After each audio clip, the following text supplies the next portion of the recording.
Today we are going to be taking a look at a recap of the full match that got my first master rank. I think recaps like this are important for improving, whether you're reviewing your own matches or you're taking a look and trying to learn something new from someone else's matches. I myself frequently watch other YouTubers play their matches, so hopefully you can learn something from this match. This was the final match I had in Ultra Rank before getting to my first Masters. I'll tell you guys right now, this match was not the most flashy match. Certainly not one of the carries that I've had on my way up the ladder. But that's okay. On YouTube, there's going to be a lot of flashy videos of people making great highlights. But realistically, if you are trying to get to master rank, it is going to be the daily rank and file games, the monotonous grind that you truly have to master in order to get there. You're going to be paired with bad teammates. You're going to be in games that you're outmatched. You're going to be in games that you make a mistake. Not every game can be a 20 kill, 200 point game. In fact, those games are quite rare. What you need to do, especially as a laner, is focus on winning your lane and being a pest. Of course, if you're the jungler, your job is to carry, do what you need to do. But if you are a laner, your job is to get your farms,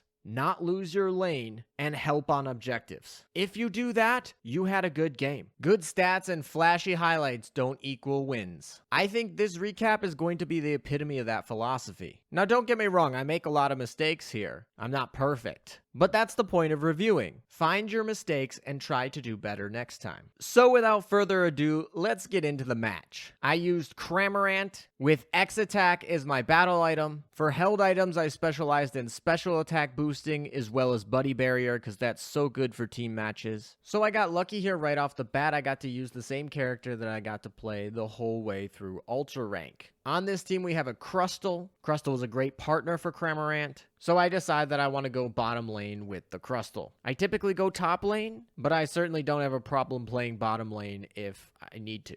Matchup-wise, they have a lot of damage as well as a lot of potential to steal objectives, but they do run a little risk with their team comp on being pushed off of goals. Remember, at the time of this recording, it was after Cramorant got his debuff, but before Sylveon got her debuff. Alright, so we're starting up here, and just remember that it's probably been at least 10 or 20 matches since I've done bottom lane. We set up, we try to put the Hurricane a little bit in front of the Monkey. It's a little bit misplaced. Like I said, I'm more used to placing it for the top lane.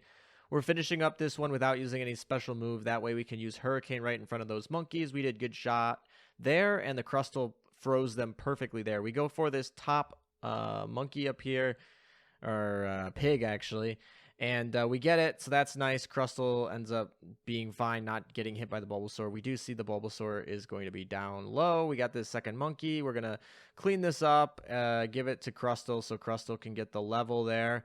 And we got all of our farms, plus we got the middle neutral farm there. Talonflame's down here, so we kind of have to be careful. I don't have any retreat ability yet, so Talonflame can catch me off guard when I'm below level 4, so we got to keep that. We do get the first goal up top, which is nice. Our jungler went up top, and now we will win any tiebreakers if that happens. I really, ties are so rare.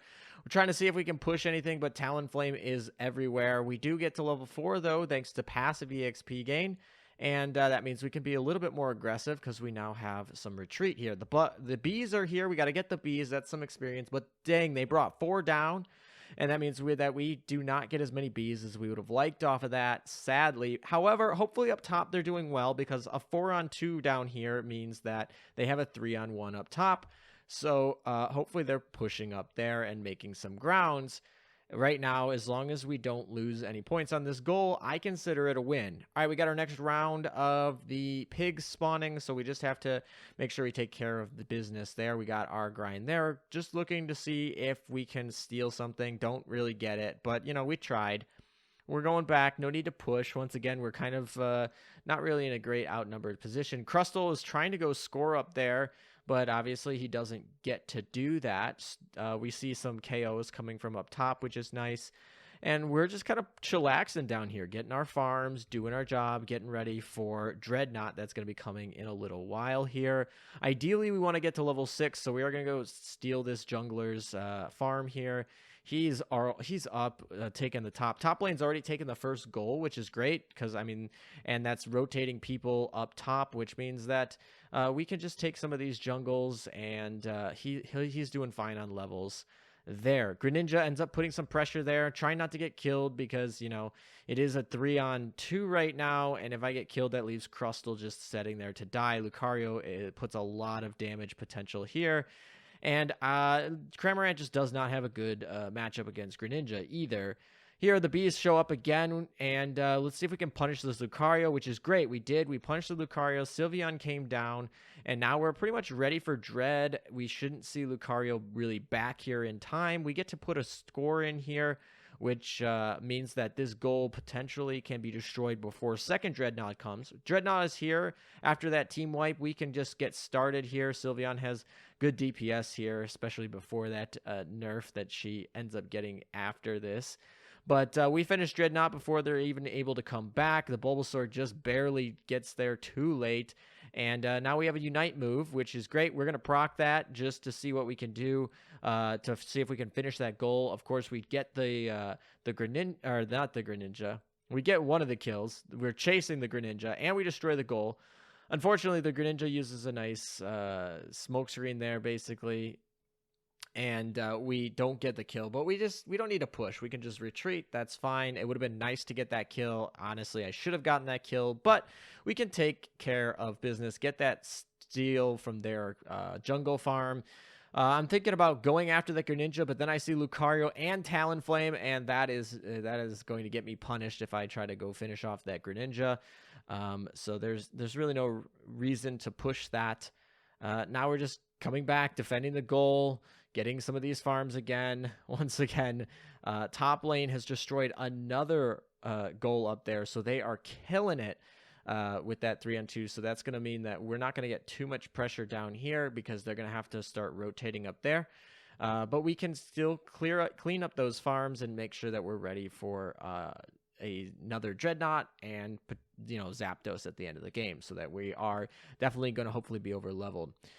We do have a single Talonflame here. You know, I get a little bit greedy, but the Bulbasaur comes around, and that means I got to get out of there. It's not worth it to stick around. Bulbasaur definitely changes the fight there. I could have probably beaten the Talonflame alone, but I'm not going to have to deal with that. We have Greninja coming back down, but just too fast, and no real reason to push right now. We still have Dreadnought coming very soon. We're just going to hide in these bushes here, waiting for another Dreadnought here, trying to get over leveled, you know, objective here.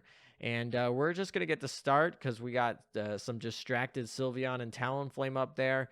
And we do have an ult in case we need to use the Unite move, in case someone shows up. But they are being distracted by our jungler, which is fantastic. And we're going to finish this even before they show up. That's kind of a misstep on their part right there. All right, I gotta pop the Unite. Oh shit, I hit it twice, which means that it just canceled. Hello, YouTube. We are having a team fight here, and yeah, we are doing pretty well on levels. Let's see if we can punish anybody. We got the Venusaur, which is nice. And now that means we can kind of go see if we can push a little bit more points. You know, just grinding. Once again, that's the most important. Lucario there kind of has me flanked, so I got to be careful. But the Crustle is around. And see if I can put these 40 points in. This would be super nice. And that Venusaur just ruining my day. I have to end up retreating, or else I'll end up getting killed there. So I do have to end up retreating there. And yeah, now they have, you know, the Sylveon also really good at chasing people down. So we really got to get out of there. You know, just, you know, we got 49 points to dunk, and just kind of seeing if anyone's around, but we're not I mean, the Venusaur's low, but, you know, me and the Cinderace just kind of picking some people off. Venusaur ends up getting killed by the Cinderace, which is nice. We get that assist, but, now we gotta run away. And right now that slow effect that they're able to put on me means I'm not able to get away. If that slow effect wasn't there, I would have been gone, and it would have been fine. But I was not planning that slow effect to be in effect when I was kind of had my internal timer of when it was time to go. So, mistake on me, that gets me killed. And of course, that means we lose that bottom goal. So that is quite unfortunate. We are winning pretty nicely, and, we are leveled, prepared to take care of Zapdos. So not necessarily the end of the world, but it's certainly something that needs to be improved on. All right, we got Dreadnought. Third Dreadnought's coming, and Cinder's right there hiding, and we are just going to pounce this. We got Talonflame's back at base. We get that third Dreadnought, meaning we get to go to shields, and we can just walk up as a team very nicely. 10 seconds until Zapdos spawns. And we are in good shape. So we have everyone here. So, I'm ready to get going on the Zapdos early. Cinderace obviously starts. We got to take care of the Talonflame first before anything. So we're all trying to take care of that Talonflame. The Talonflame ults, of course. We kill the Talonflame. Greninja comes in to steal, and it does. So we lost Zapdos. That's really bad. So we got to kill everybody. We, wipe the Venusaur, wipe the Greninja, and we got to make sure that everyone dies. And this is where we have to go counter score, because we lost Zapdos, and everyone likes to complain like, you lose Zapdos, you lose everything, but you got to go try and at least counter score. Of course, the Talonflame is going to ruin our day there and is going to prevent me from scoring. But we got to stay aggressive. We got to counter score a little bit, to deal with the Zapdos. We do have a 50 Sylveon coming in the back, trying to sneak her points in, which should counter the Zapdos. We did end up killing most of the people on their team after they got Zapdos, so they didn't actually score very much off Zapdos, and that's really the big defense that you have to do. So Sylveon's going to come in there and get some back scores there. So now we just have to play defense right now. I don't have too much. We gotta make sure that these double points don't get in. So big team fight here. And I'm literally just trying to take hits and stop them, from doing anything and just get some damage. So, I end up dying here. I would have liked to do a little bit more impact, but at the end of the day, we came in for the bounce. We got some DPS, and our team ended up winning. But I would have probably liked to have a little bit better of a fight there. But I'm back up in 5 seconds. And we just got to make sure that no scores happen. Sylveon's going to take that top goal, and me and Snorlax get this bottom one. In fact, I can just sit on the pad in case anyone's coming. And we got 5 seconds until the match is over. They're on the other side of the map, so this one is pretty much a wrap right there. So score-wise, we just dominated. And they got Zapdos, and yet we still won by over 400 points. This is what happens when you're scoring throughout, and that you're making sure that you're counter scoring on Zapdos, that you're taking them out, and obviously giving everyone likes at the end, because that helps with scores for everybody. You can see there that score wise I didn't do very well. We were winning the whole match though, no chance really for them. But that ranks us up to Master, and that was the game. Overall, not the prettiest game, but it got the job done. A lot of assists, actually. I hit a nice win streak. Anyway, thank you guys for watching. Let me know down in the comments if you want something like a Cramorant guide. Otherwise, take care, and until next time, guys.